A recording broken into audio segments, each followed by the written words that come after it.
Premier লিগে আবারও জটিলতা। অধিনায়ক রাসেল মাহমুদ জিমি নিষেধাজ্ঞা প্রত্যাহার না হলে আবাহনীর বিপক্ষে কাল শিরোপা নির্ধারণী শেষ ম্যাচ না খেলার হুমকি দিয়েছে শীর্ষ দল মোহামেডান।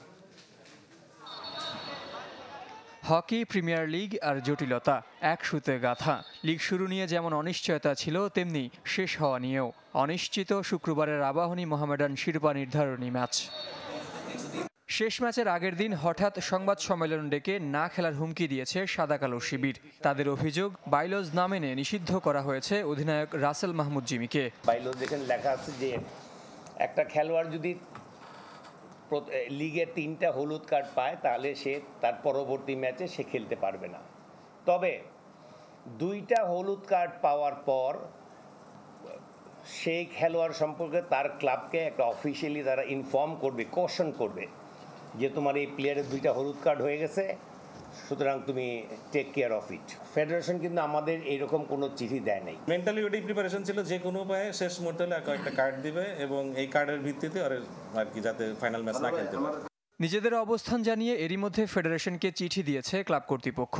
প্রতিকার না পেলে প্রয়োজনে হকি থেকে নিজেদের গুটিয়ে নেওয়ারও হুমকি দিয়েছে মোহামেডান। যদি আমাদের ন্যায্য দাবি তারা না মানে, এমনকি আমরা আগামীকাল আমাদের যে খেলা আছে এই খেলার থেকে আমরা বিরত থাকতে বাধ্য হব। যদি নাই খেলি এই ফেডারেশনের আন্ডারে কোনো কার্যক্রমে অংশ নিব না, যে কোনো ধরনের। সব অভিযোগ অস্বীকার করেছে ফেডারেশন। সিদ্ধান্তে অনড় থাকার ঘোষণা সাধারণ সম্পাদকের। বাইলজের যে ধারাটি রয়েছে সে ধারা মোতাবেক 3 কার্ড প্রাপ্তির যে বিষয়টুকু রয়েছে সেইখানে হস্তক্ষেপ করার কারো পক্ষেই সম্ভব না। এই বিষয়ে কোনো সিদ্ধান্ত নেওয়ার আমার ফেডারেশনের পক্ষে কিছুই নেই। লিগ শিরোপার দৌড়ে অবশ্য এগিয়েই ছিল মোহামেডান।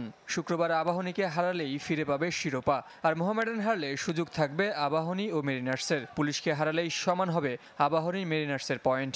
সেই খেলোয়াড় সম্পর্কে তার প্রতিবেশী ক্লাব মেরিনার্সের বিরুদ্ধে হামলা ও হুমকির সঙ্গে ফেডারেশন সাধারণ সম্পাদকের দিকে পক্ষপাতের অভিযোগ মোহামেডানের।